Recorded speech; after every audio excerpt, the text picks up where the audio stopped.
What's up, gang? Welcome into Dog Central Live on a Tuesday night.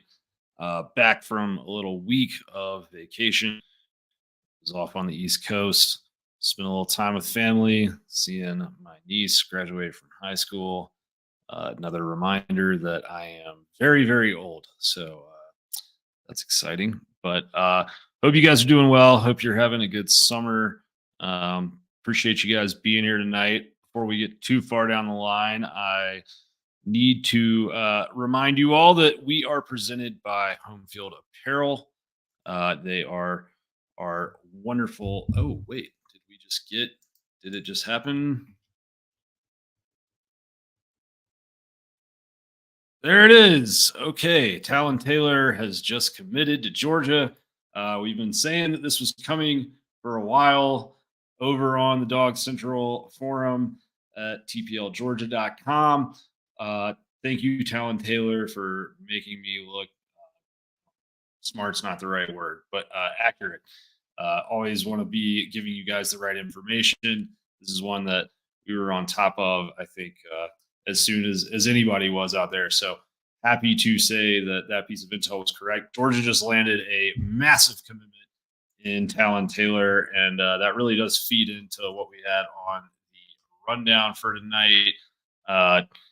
Taylor is that type of receiver that Georgia hasn't really landed in recent years or has not really landed in bunches in recent years. This kid is a really, really well-rounded player. 6'1" with wingspan plus of that. Very, very, very solid route runner, good hands, physical player.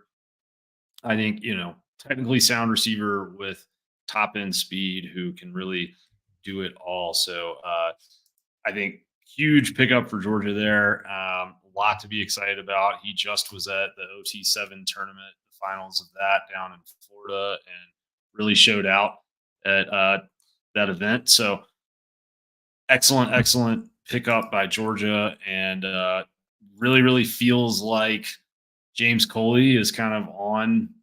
He's on a heater right now. Truthfully, that's how it feels for me. Like I think you look at what he is doing, and it really has not.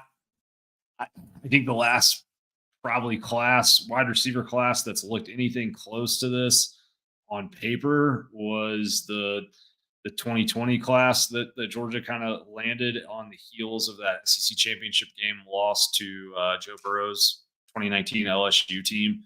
They went out and signed Marcus Rosemy, Jack Saint, Jermaine Burton, and Arian Smith, all, I believe top 75 players in that class late in the cycle. And then they also happened to pull in a guy after the early kind of signing period was over by the name of Lad McConkey, who you may have heard of, former 3-star recruit, current San Diego Charger, 34th overall draft pick. So that group was really strong, solid, had a lot of diversity to it, right? Like Rosemy was a true outside receiver. Burton was a true Z receiver, also an outside receiver, but obviously a little different skill set than your traditional X. And then Lad, may have ended up a slot guy in a lot of systems, but ended up playing Z at Georgia and obviously doing it really, really well. Arian Smith, to be determined in some ways still. Obviously a burner, and it's kind of had his biggest plays in Georgia's biggest games, but I think you'd still like to see a little more consistency from him before his career ends in Athens. Either way, like Talon Taylor, really, really good player, just extremely well-rounded. Father was the offensive player of the year in the Big Ten when he played running back at Iowa back in the mid to late 90s. You're just talking about a kid who, like, you turn on the tape and it's solid, it's smooth. He can find space. He's very savvy. He just, comes back to the ball in scramble drill situations. And I think the other thing about him that Georgia fans are really going to like is just for a kid that's 6'1" and 180 pounds, he's really, really good after the catch. Very agile, very, very, very, very, I think, physical for his size, but also has some of that kind of slipperiness to him. So big pickup for Georgia. Honestly, I was about to kind of go into this official visit weekend that Georgia just had, and I'm still going to. Before I do that, I do want to mention we are sponsored and presented by our friends at Home Field Apparel. Check them out at homefieldapparel.com. Use code DOGS, DAWGS, TPL, TPL in all caps, 15 for 15% off on your first order. I wear their stuff. My wife wears their stuff. I got a closet full of Home Field Apparel sweatshirts and hoodies. And, honestly, I never leave home without some home field either on my body or in my luggage. So if you haven't gotten on the home field train yet, or, maybe you only bought one thing from them or so, but have been looking at another item, go use that code. As long as it's an email address that has never ordered from home field before, you can get 15% off on that first order. All right, let's get down to business, as the boys would say in widespread panic. Georgia's coming off their second big official visit weekend. Lots of talented players on campus. A lot of, I think, significant guys. I'm not going to go through all of them, but it's interesting. You get Dontrell Glover, the in-state offensive lineman, off of that kind of visit weekend last weekend. Georgia sort of blew that out of the water. Really fun tape by offensive lineman standards. You either see, with offensive line tape, obviously there's a lot of subtlety and a nuance to evaluating like one offensive tackle versus another. Sometimes you turn it on, you see a freakazoid like Amarius Mims playing against guys that look like children. With Glover, to me, the comp is Cedric Van Pran. You flip on the tape, and he's a little heavier than Van Pran was probably at this point. As going into a senior year of high school, Glover's already north of 300 pounds, but he's 6'3", which is around the same size Cedric was. And he's just very, very athletic, and he just plays with this really low center of gravity. Out leverages kind of everyone else around him, regularly pancakes guys downfield. And he's so athletic, truthfully, that, he plays at Langston Hughes in Georgia. They line him up out wide, like basically as a receiver or tight end would, and use him as a lead blocker on wide receiver screens. You'll catch him pancaking guys 15 yards downfield. Just a really talented player, and I think a guy that kind of fits that mold that Van Pran was in. And then we've been hearing a lot about Jared Wilson kind of coming into spring practice, and then moving towards the 2024 season, being a similar type of athletic kind of player that would play center. I think Glover's definitely an inside offensive lineman. I think there's a universe where he could play guard, but man, watching his tape, it really does feel like he could be kind of the next in line of those athletic Georgia centers that play with a little bit lower center. So great pickup there. Is it the sexiest thing that's going to grab a bunch of headlines when you pick up an offensive lineman who, is not maybe as highly rated as some? No, probably not. But I mean, I think he's underrated. Like he's, a top 300-ish player, I think, in the composite rankings, I think around 300. But this kid's ranked as like the 35th to 50th best player in the state of Georgia, depending on which recruiting service you look at. And he's just better than that. He is. So good job by Georgia getting him into that class. And you can really kind of see this class starting to fall into place for UGA now. It feels like it's starting to take form a little bit. You had Elias Williams. I'm honestly not sure how to properly say his name yet, but the tight end out of Camden County, he shut down his recruitment last week. 6'7", 240 pounds. That's roughly the like height and weight of LeBron James, right? He is Darnell Washington height and length, but He's smoother in his routes than Darnell ever was at the high school stage or even at the college stage. Really, you watch him on his film and you see plays where corners are going to give him 10, 12, even 14 yards of cushion, and he's still blowing past them with his speed.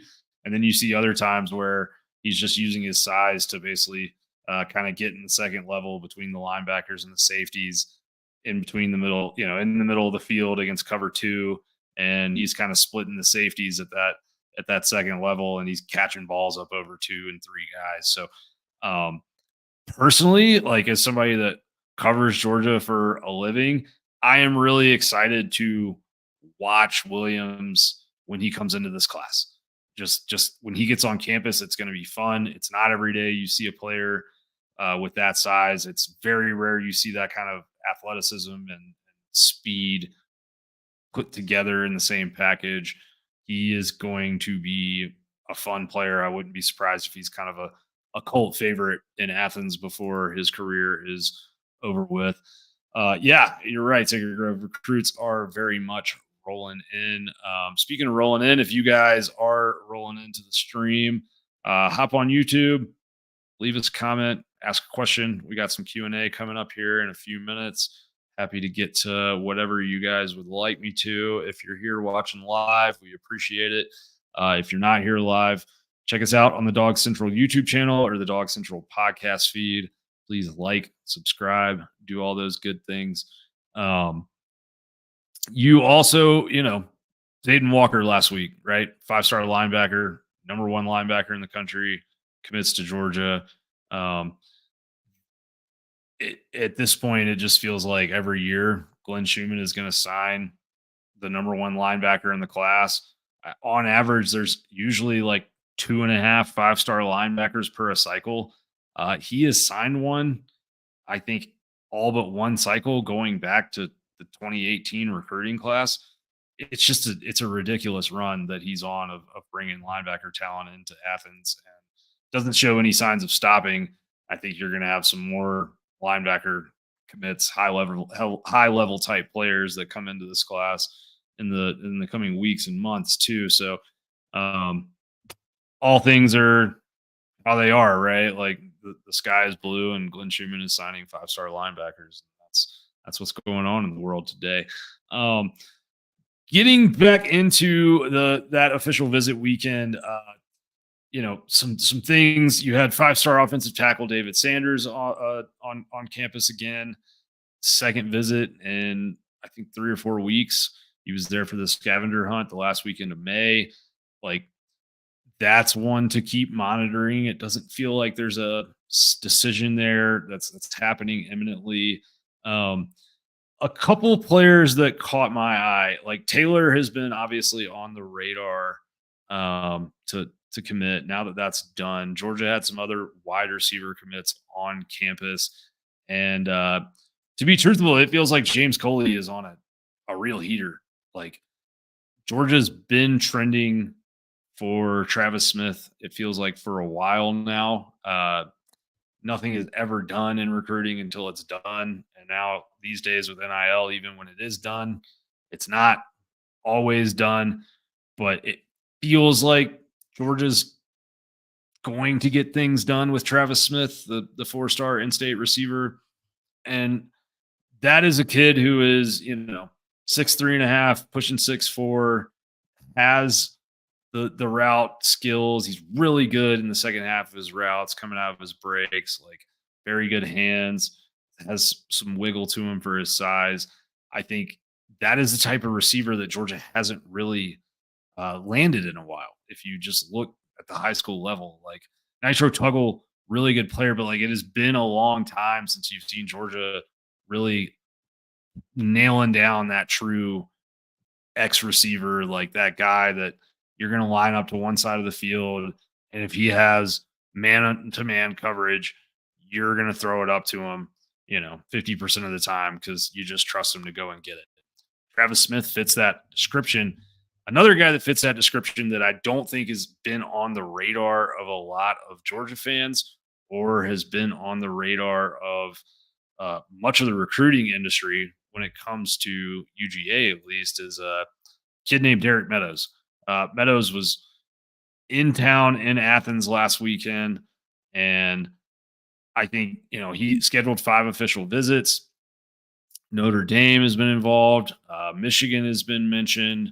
I think LSU, Alabama, or the other OVs he's had on his calendar besides UGA.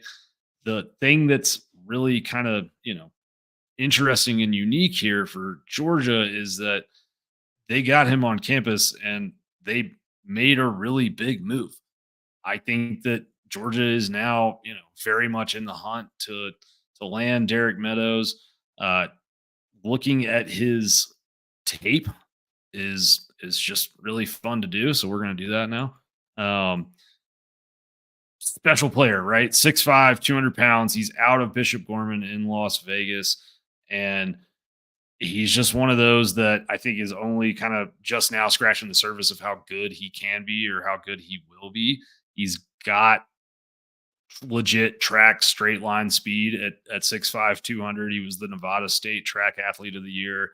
If I'm not mistaken, he's state champion in the 300-meter hurdles, state champion in 4x400-meter relay. Like very, very quick, has been clocked in the 4.5s, and I think even in the high 4.4s at different camps that he's been to on other schools' campuses and recruiting camps. Like he is a fringe 5-star type receiver. This kid is a consensus top 40 overall player in the class.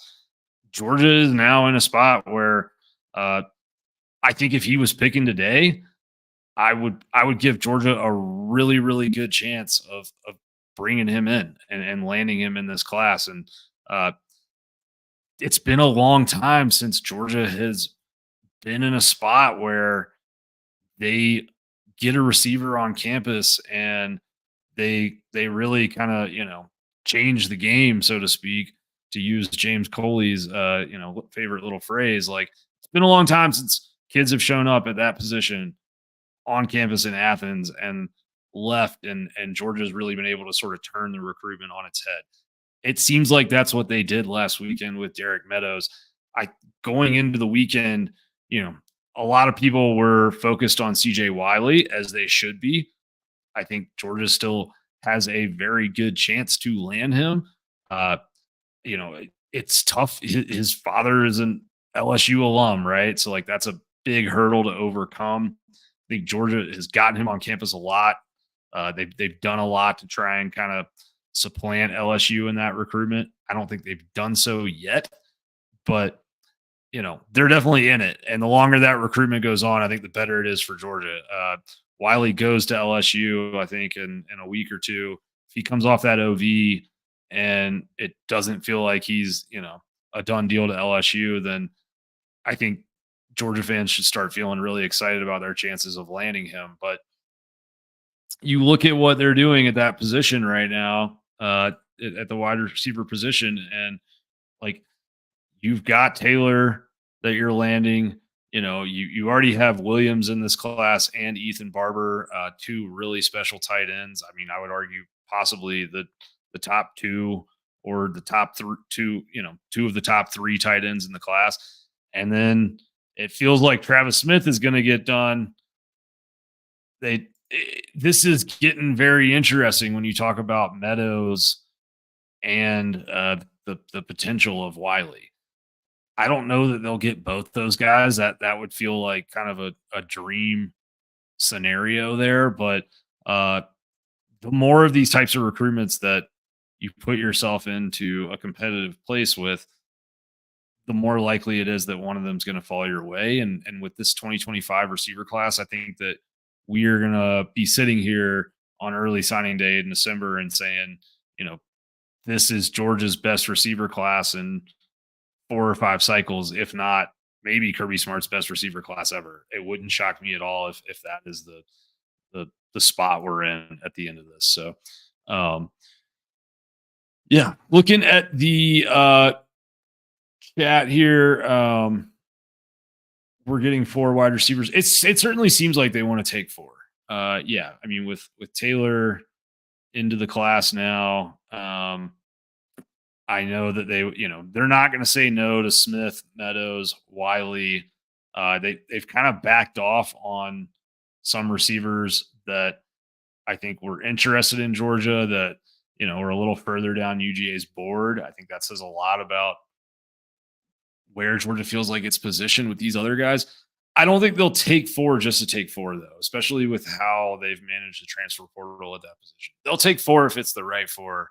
I think you know, if they were to land, let's take Taylor off the table now because he's already in the class. But if they were able to land, two of Travis Smith, CJ Wiley, Derek Meadows, that they might just, call things good and done. Interested to see though, there still could be kind of, a more speedy slot type guy that comes into the picture there down the stretch of this cycle. And, I mean, Lad McConkey was not somebody that really anyone in the building felt strongly about, except for Todd Monken, who felt like that was going to be a really crucial piece of what he wanted to do on offense. And obviously, that came to fruition in a major way. But it'll be interesting to see sort of how the dominoes fall going forward. So let's move forward here a little bit. Keep throwing questions into the chat, and I'll get to them as we go. I think the overall theme or vibe here that I'm monitoring is like, you look at what Georgia's doing on the recruiting trail right now, and I think it's fair to start wondering, is this possibly Kirby Smart's most well-rounded recruiting staff that he's had? Again, we just talked about what's happening at the wide receiver position, and that's something that hasn't been happening in Athens for a while. The defensive recruiting is still, flowing the way that I think Georgia wants it to flow. What's going on the D line, we're going to get to in a minute and a little bit more in-depth breakdown, because one of you asked a question about that in the subscriber forum. But I just look at all these guys. You brought in Dante Williams, you bring in Josh Crawford, James Coley's come back as a wide receiver coach. Like, it feels like there's kids at almost every position that are really at every position that are coming on campus right now in this period, and they're showing up, and Georgia's really kind of, leaving in a lead or right there with a chance to land them. It hasn't always, like, Georgia just landed number one class, right? So it's not like it's that Georgia hasn't been getting their guys, but there's been some positions where it's felt like they've had to work a little harder than others. And right now it feels like Georgia's kind of able to, if they really, really want a kid, they're able to get into these recruitments that maybe they haven't been able to get into as easily in the past. It also feels like Kirby Smart himself is like really relaxed and reinvigorated. And look, he's a guy who loves recruiting. You got to love recruiting if you want to run a national championship program. And Kirby Smart has always been one of those. But there's just kind of a vibe from the people that I talk to around Athens that, like, I don't know if it's maybe some of this NIL transfer portal stuff starting to resolve itself on a higher level, where you've got the House versus NCAA case that's moving towards a settlement. Like, you can kind of see a light at the end of the tunnel with some of this player movement stuff. And it feels like recruiting is starting to get back to being a little bit more about recruiting. I'm not saying NIL, like, this class is definitely going to still have a lot of the NIL shenanigans involved with it, but we're moving towards a time where schools are, not going to be able to do the kind of booster funded NIL anymore. And it's going to be just about revenue sharing and legit marketing, advertising opportunities that a company might bring to a kid that they want to sponsor a product. I think with that going on, I don't know. It just seems like, Kirby Smart's having a little bit more fun right now than he maybe was this time a year ago or this time 2 years ago. And I think that's bleeding over into all of his staff. I think that's bleeding over into, how recruits are responding to their time in Athens. Again, we're talking about, small levels here when you're you're looking at a program that just landed a number one class, but it does feel like, Kirby Smart is just a little bit more relaxed, a little bit more reinvigorated, and wanting to put that energy into landing that next crop of players that's going to help him kind of continue to build a dynasty. I don't know. There's been times, to be just totally transparent, there's been times over the last couple of years where I've wondered how long he's going to do this for. I've never thought to myself he's going to quit at the end of this season, but there have been times where I've thought Georgia would be really lucky to get another 5 years out of him. Right now, just in this very moment in time this summer, it feels to me like things are more sustainable maybe than they have felt in a while. And I think a lot of that is extraneous factors, not related to how Kirby manages the program or manages his staff. But I also think that ironically enough, like probably a life lesson in here, he kind of accepted the state of what's going on with the portal and NIL and started saying to guys like, if you want to go, go. We'll find a replacement for you, and that's okay. I'm not going to worry about some team tampering with my players because I can't control it. But there just seems to be a certain amount of resolution or peace around things right now, and I think that's interesting. And I also wonder if that energy is kind of being reflected in this run of commitments that Georgia seems to be on right now at this moment. So, yeah, I think if you're a Georgia fan, that's really good news because you want to see them. You want to see Kirby Smart stick around as long as possible. I think that goes without saying. Yeah, Joseph points out class 2020, they got 3 wide receivers ranked in the top 15 of the 24/7 composite. Yeah, we were referencing that class earlier. I think that's the last time Georgia's been, that's the last time Georgia did anything like it has kind of a chance to do right now. So, yeah. All right. We got some questions from subscribers. And then, like I said earlier, if any of you have questions that you want me to get to from the chat, throw them in there. Some of these are going to cover recruiting. Some of these are going to cover actual football. We're getting closer, guys. We're within 90 days.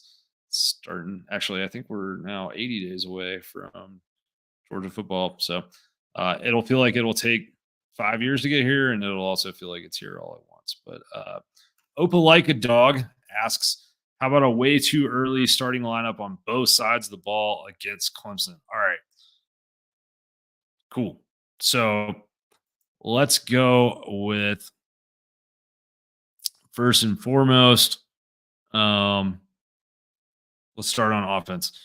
We go Carson Beck, quarterback, Trevor Etienne at running back.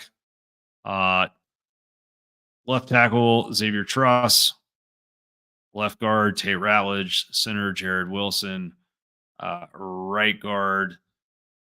Why am I drawing a blank right now? I'm going to go with Micah Morris at right guard. I think he's going to get that nod there. And then right tackle will be Ernest Green, coming back off that really good freshman season. Wide receiver, I could see it. I feel like very comfortable saying Dominic Lovett is going to be your starter in the slot. And I think there's a good chance he'll be the leading receiver for Georgia this year. After that, I'm still curious to see how some of that shakes out. I could see Colby Young or Ra Thomas starting at that X. I'm going to give Ra the nod at this very moment just because he's got another year in the system and seems like he's really kind of rounded into understanding what Georgia wants him to do. At the Z receiver position, I think there's still a lot to play out there. I could see Anthony Evans emerging in that spot with his speed. I could see even Arian Smith, Michael Jackson III, the USC transfer. I could see London Humphreys get some run there. For now, I am going to say just for game one, Who do we think this is going to be? I'm going to go. You know what? I'm going to go with the. I'm going to go a little bit with the wild card here and say I think Anthony Evans gets it done. That's a guy that Georgia really, really wanted to keep. Oh wait, you know what? Scratch that. I'm sorry. Apologies. It's going to be Dylan Bell at the Z. I think Dylan Bell gets that. Oh yeah, you guys are already ahead of me in the comments. Thank you, sir. Appreciate that. All right, so sliding over to the defensive side of the ball, I think looking across. Let's start at the back end. I'm gonna, obviously you got Starks at one safety position. I think Georgia starts the year with Dan Jackson at the other safety position. I think they probably finish the year with KJ Bolden there, but they're going to start the year, I think, with Dan Jackson. You know, could KJ Bolden play 30 snaps against Clemson? Absolutely. But yeah, I think for now, Dan Jackson has shown a propensity for being in the right place at the right time. And most importantly, for that position, not taking any really unnecessary risks. People also forget he is a 4.4 guy. It's not like he's some slouch. Moving down from there to the corner positions, I think Everett will be one of your starting corners. Interested to see if Georgia plays field and boundary or, kind of how they manage corners. But I think Everett will be one of those starters. The other two spots are going to, you'll see Julian Humphrey rotate with Daniel Harris. I like Daniel Harris a lot. And I mean, I'm a guy that said Humphrey, watch out for him to play. I think before anybody, like going back to bowl practice before the 2022 playoff, it was like, okay, like this guy, has got some stuff. I think they're both going to play a lot this year. And I wouldn't be shocked if Georgia ran some kind of 3-corner type packages at times because of what they got at that position. Because we haven't even talked about Ellis Robinson yet. But I really like Daniel Harris's game a lot. I think he's going to be a first round pick and a high first round pick at that. There's not that many dudes that are 6'3" and, run a 4.5, 4.4 kind of 40 and have like the wingspan of a 6'8" dude. He's just a freak. Going to that star position, that is a very big wild card for me. I think Aguero is right now it's hard to not say Aguero, but don't sleep on Jake Pope in that spot. They like him a lot and he can, he could emerge there. And that's a position that's going to depend an awful lot on the just kind of the dynamics of how well these guys know the playbook, how well they're reading run versus pass, how Georgia feels about its edge defense could dictate whether they go, more strength and run stop there versus more strength in coverage. So be interesting to see. Moving on to linebacker, I think, if Mondon's healthy, I would expect him to be one of the starters. And then we'll say CJ Allen is next to him.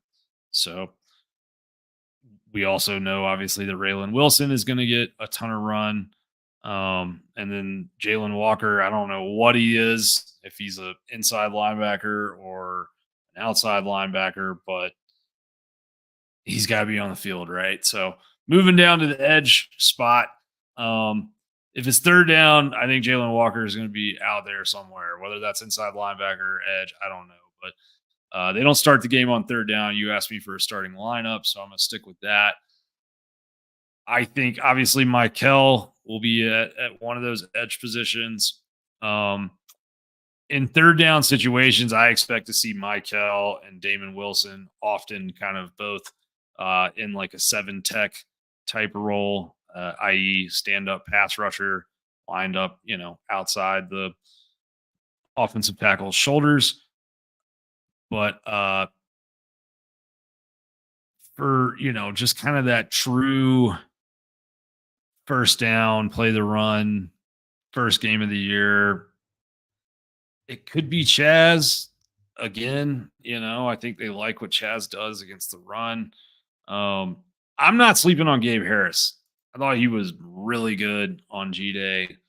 Thought he had, word was that he had a really nice spring. So um, I'm gonna go with Gabe Harris to get the nod at the kind of true jack linebacker position for uh, as a starter. Will that happen? I don't know, but let's shake it up a little bit, right? And then moving inside to the defensive tackle positions. Again, a lot of that is going to be situational, but I think Georgia's, your kind of standard first down lineup there. I expect Stackhouse to be one of those guys out there. And then I'm also I'm gonna go with Jordan Hall. I think Jordan Hall had a really good spring. I think that he's going to kind of really fall into interesting, role. I think he could be a breakout candidate for them in 2024. Um, was already a third down pass rush kind of player last year, and then blossomed more and more in run defense as the year goes on. So I think he could be a complete third down kind of tackle moving into this season. All right, let's move on a little bit. Um, let's share a little more intel. You guys want a little more intel? Jeff, you asked, is Impemba the odd man out? That's a good question, man. And I feel bad for getting Impemba because it's not like he's not a former five-star uh, defensive player. I think that Impemba has really good days. I think that, he's a little bit more raw, came in a little bit more raw. He has a chance to be perhaps the most complete out of the guys that he came in with, which were Damon Wilson and Gabe Harris. All three of those guys really highly ranked recruits. I think Wilson slants more to the side of a true pass rusher. I think Harris, more physical, probably plays a little bit more inside as like a 4-eye, kind of like a more of a true defensive end style player, more of a run stopper. I think that Impemba in final form could have the best parts of both those in him. I'm just not sure if 2024 is like when, we really see him playing like first, second down, like every kind of drive type scenario. I could see him playing 15 snaps a game. I could see him, you know, I think they'll find creative ways to get all this talent on the field. And I think that, especially with the schedule they have this season, I would imagine they always like to rotate on the defensive line and keep those guys fresh. But I think that snaps will be even more important to kind of monitor for your best D lineman. So I think he'll play plenty, but yeah, it's you got a potential 17 game season ahead of you. So I just am not sure that anybody's gonna really be like, especially at edge with the talent they have there. I don't expect anybody to play like 600 snaps there. I just don't think that's gonna happen. So we'll see though. All right, moving into Koken asks, what's the 2024 DB class shaken up like? That is a really good question. And it does look a little different. I think the thing to remember before I answer this question is that Georgia has signed like some of the sickest DB classes in history in recent years. Okay. And that's at corner and, with Bolden obviously coming in last class at safety, like they've done really well at all the secondary positions. But I mean, at cornerback right now, they just signed 2 5-star corners, and I don't think either of them are going to crack the starting lineup this year, or even really crack the starting like first team rotation before November. And that's if things go really well for them. So that boundary corner spot is going to be hard to recruit for a little while because I think when Everett could cycle out, this year. I mean, like he will be eligible after this season, but it's same with Humphrey, right? Like when Everett and Humphrey cycle out, you'll still have another year of Daniel Harris, and then I think you probably see Ellis Robinson and DeMello Jones go toe to toe for that spot. And Harris, I mean, he was like the lowest ranked corner in the recruiting class that he came in with, and he might end up being the best of them all. So it's hard to manage the numbers there. But right now, I think you look at where Georgia is on the corner front. Um, the three true boundary corners that I would look out for are Chris Ewald, who is a four-star kid. I think he's about 170th overall player in the class out of Miami. 6'1, 175 pounds, good size, good, wingspan, 6'3, 6'4 type wingspan. Matches up well with big receivers, aggressive, physical, good feet. So, fits kind of that Kirby Smart mold for sure.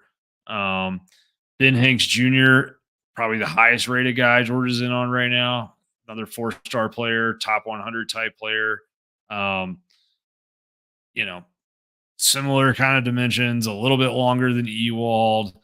I think he's really good technical corner, very instinctive, jumps a lot of routes.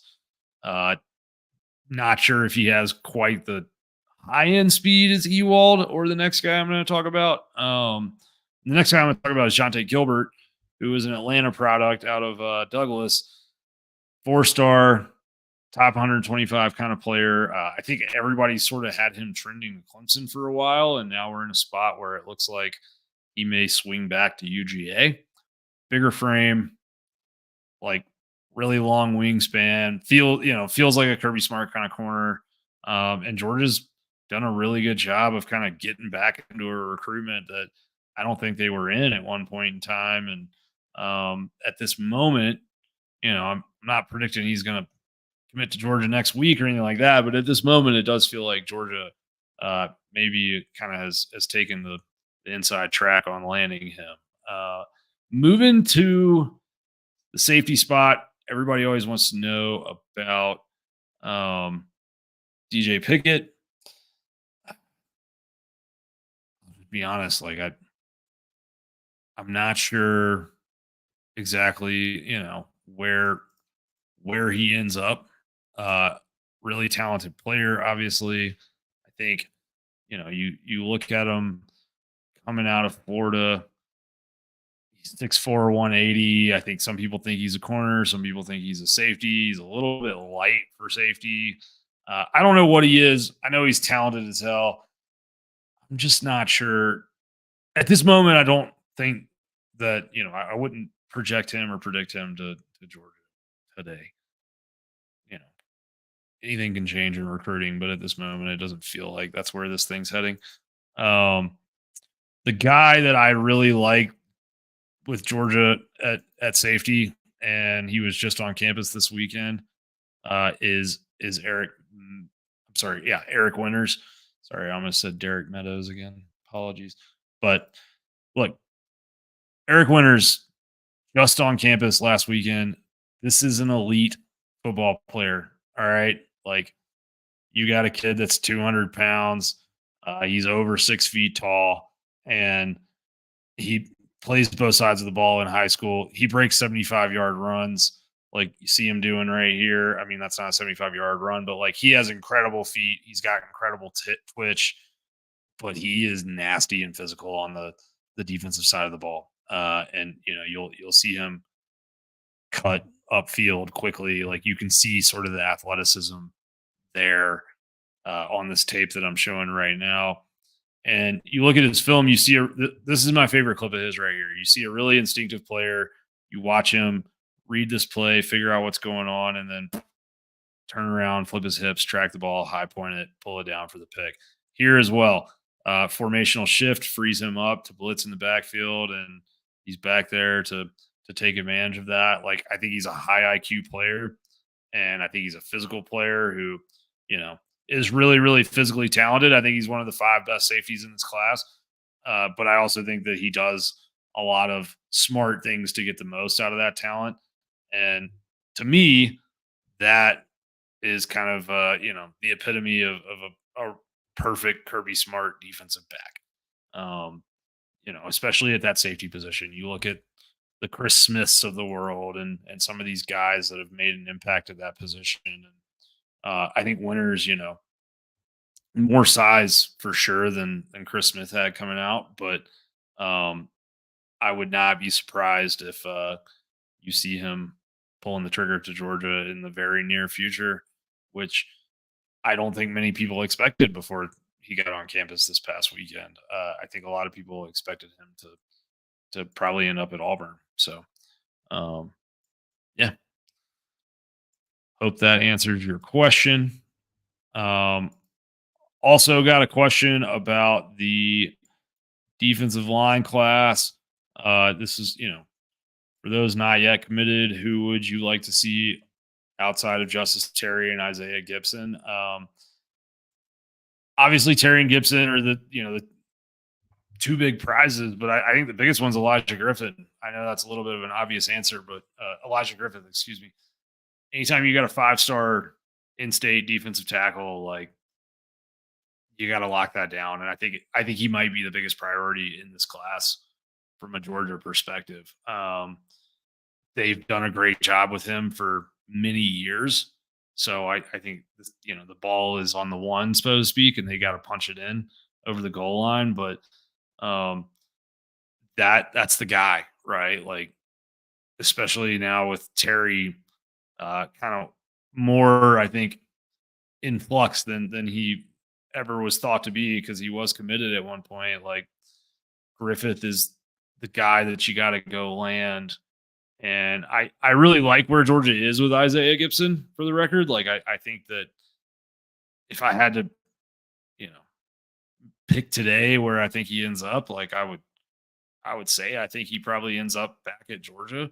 Um, but yeah, like, you're a 2-time national championship winning program. You don't let 5-star defensive tackles get out of your own backyard. And I think Georgia's going to fight like hell to make sure that they don't let that happen. The other guy that I really like, honestly, is the one that just committed. And this question was asked before Christian Garrett committed, but Christian Garrett, look, there's a lot of guys that are 6'4", 6'5", 240, 230.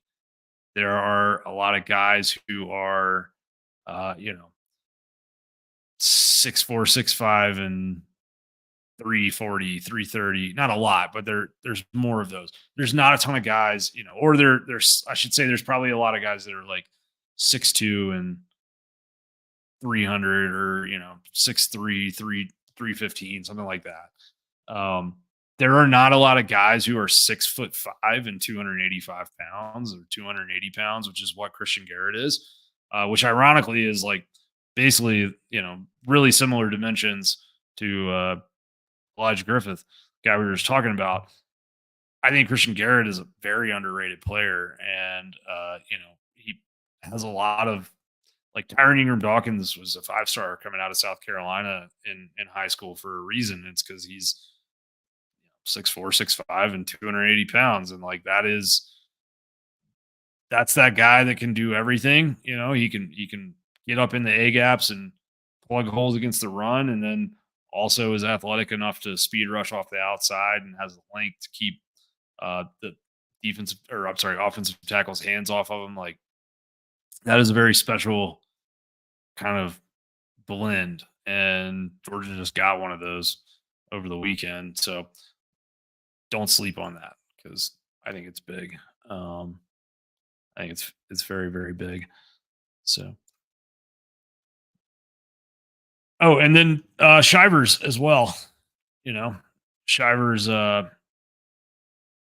very, like, you know, I don't know what he'll be, but he's that 350-pound kind of, big potential, zero tech true nose tackle type player, and Georgia likes to get one or two of those in every class. So um, I don't know if he hits or not, but you keep taking guys like that with good high athletic upside, and some of them are going to pop. And it seems like that's what Georgia's kind of doing right now.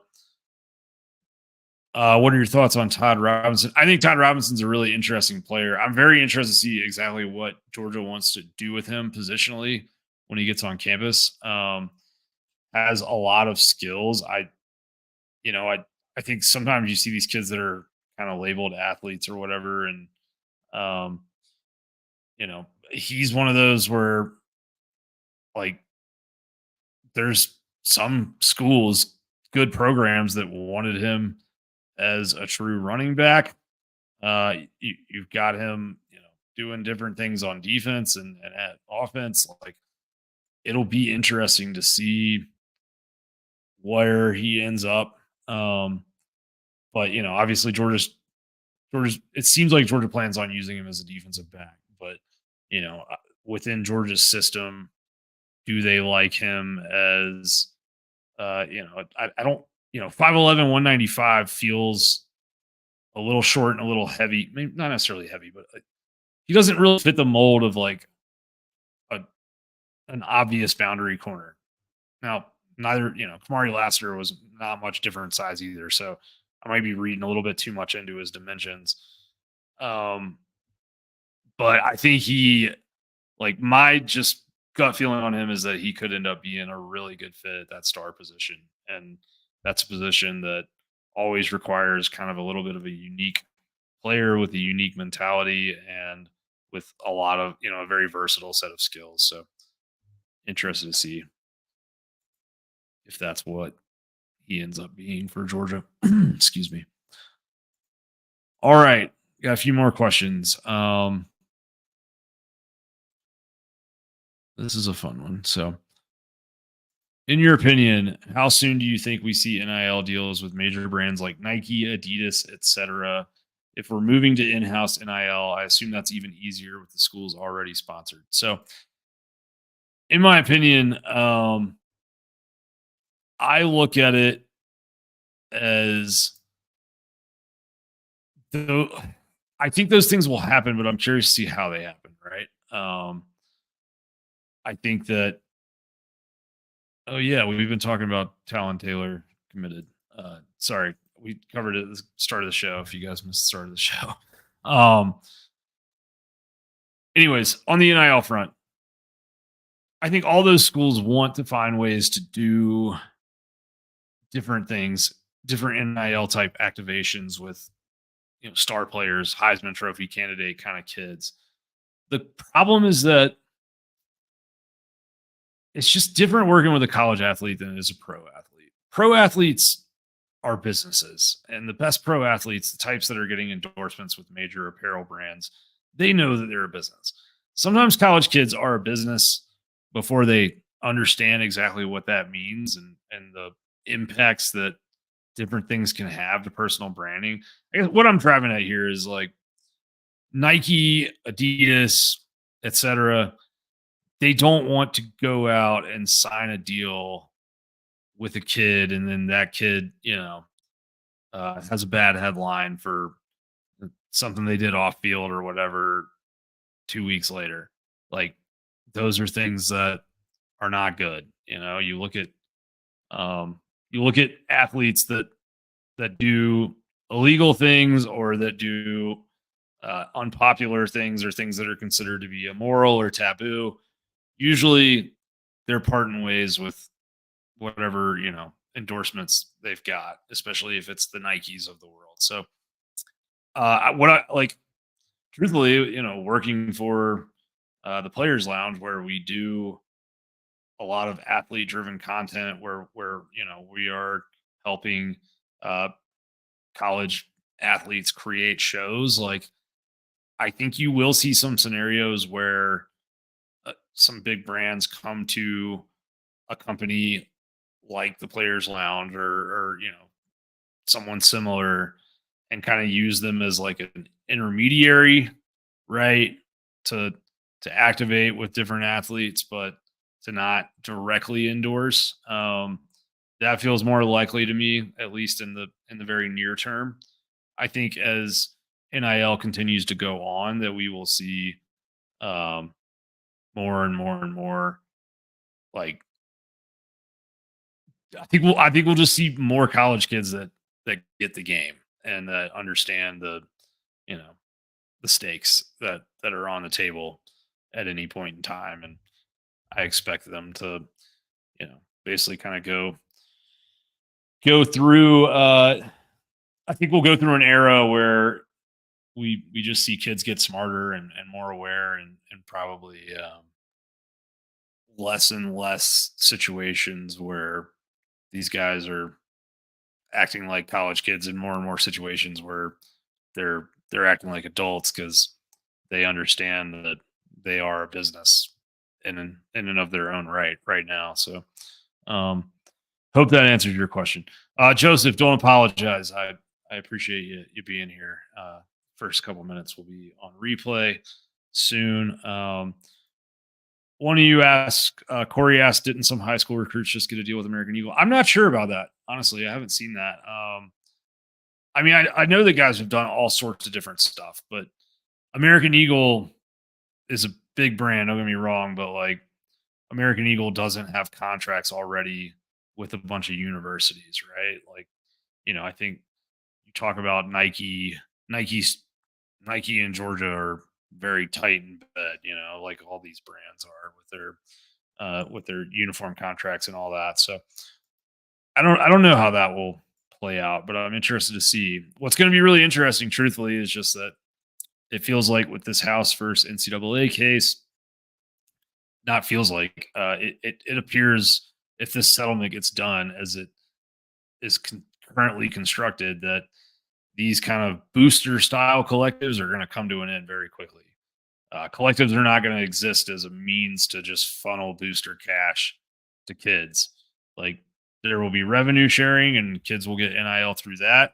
And the flip side of it is going to be that, some of these guys will have enough value on the open market to get true endorsement deals, and they'll get NIL deals, kind of under the umbrella of what NIL was originally intended to be.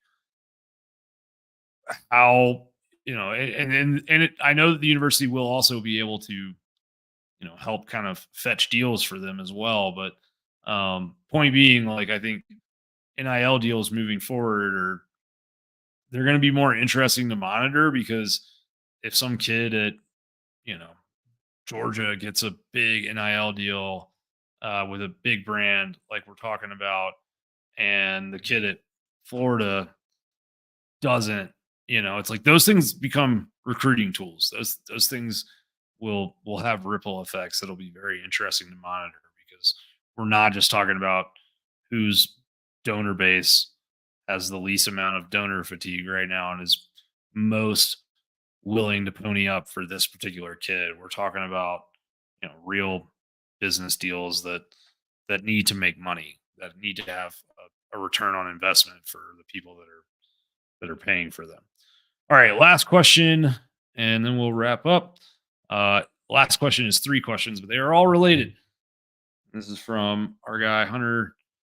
Hunter, sorry I didn't get your full name in here, but Hunter Dave, what's up, buddy? 3 questions. First, assuming Bolden takes Jan Jackson's spot, does Jackson transfer? I don't think so. How many years of eligibility does Dan Jackson have left? And do you think Dan Jackson could play in the NFL? Okay. So those are all kind of related.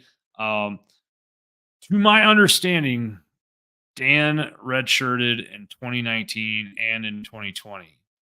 So because he's already gotten 2 redshirt years, right? I think that counts as like his COVID year.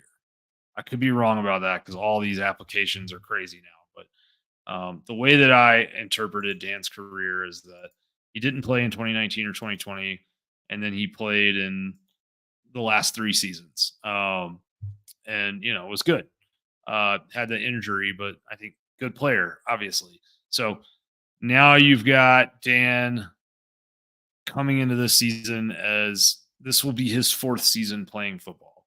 The injury that he had a couple years ago that ended his season, I think it was 7 games into the year. So that would be a little too much for what you'd normally see be a medical redshirt year. So I think this is his last year of eligibility. I think Dan could have left Georgia a long time ago and started a lot of places. I think he could have started at other SEC schools for that matter, especially a healthy Dan Jackson.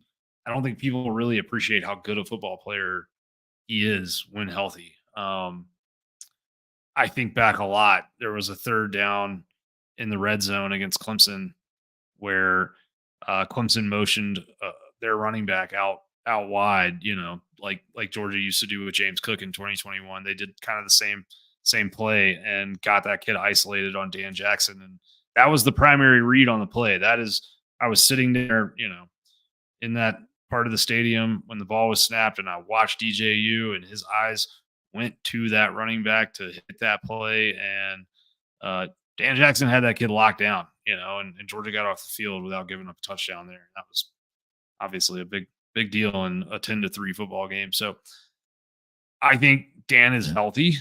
I think that, if he stays healthy coming into 2024, that he's going to have a really big year. And I think Georgia fans should be excited about it. I do think he could play in the NFL. He is a 4.4 guy with decent size, and good ball skills, like really good ball skills. I think Dan Jackson's interception numbers might surprise people. He kind of has found himself in the middle of things on quite a few occasions in his career. Good special team guy, especially. Like that's really where he started to kind of put himself into the picture with Georgia was, block, like very good on special teams, block that punt against Arkansas. But you go back to some of those games from 2021, which was really the last time we saw him fully healthy for a full season. Like he had like 7-8 tackles against Kentucky, if I recall correctly. Like that was a very physical man's kind of game, like that was maybe, aside from, some of the high stakes games Georgia played later in the season, in the postseason, like that might have been the most physical game that 2021 Georgia played in the regular season. And he was arguably, not arguably, he was certainly one of the stars in that game. So I just think that he's probably a little underrated. And like don't sleep on him because we've seen him do some things and be in the middle of some really important moments in Georgia history. And I wouldn't be shocked if he makes it really, really hard for those talented young guys to get a spot in the starting lineup this year back at safety. And I think also the thing with Dan is that they trust him to come down and play star as well. Like he's got that positional versatility. Above all, he's smart and understands Georgia's defensive system. So we'll see how it turns out for him. It'll certainly be interesting. I know a lot of people are pulling for him after injuries he's been through. So, all right, that is what I got for you guys tonight. Thank you all for tuning in. Sacred Grove pointed out that, Dan started the route on Florida State with the fumble. There was so much that happened in that game that I've kind of forgotten about a lot of it, but I believe you. I don't remember that with my own mind. I'm sorry, but I'm sure you're right. Anyways, Sacred Grove, Corey, Joseph, Fowler, Jeff, others of you that are in the live chat tonight, thank you for your participation. Always makes it a lot more fun to do these when you guys are interacting in real time. If you're watching this or hearing this later and you want to hop in here and get a question answered, subscribe to the channel. Or better yet, so you don't have to catch me when I go live, go subscribe over on the Players Lounge, tplgeorgia.com. Subscribe. Check us out on the Dog Central Forum. You can ask me a question for me to answer on air, or you can just create a post and ask me a question anytime, and I will answer it. All right. Hope you guys have a great rest of your evening. We'll see how the week goes. I'm not sure, depending on what plays out and what's going on. Maybe we'll come back late in the week. If not, I will certainly see you this time next week. Until then, I hope you're all well.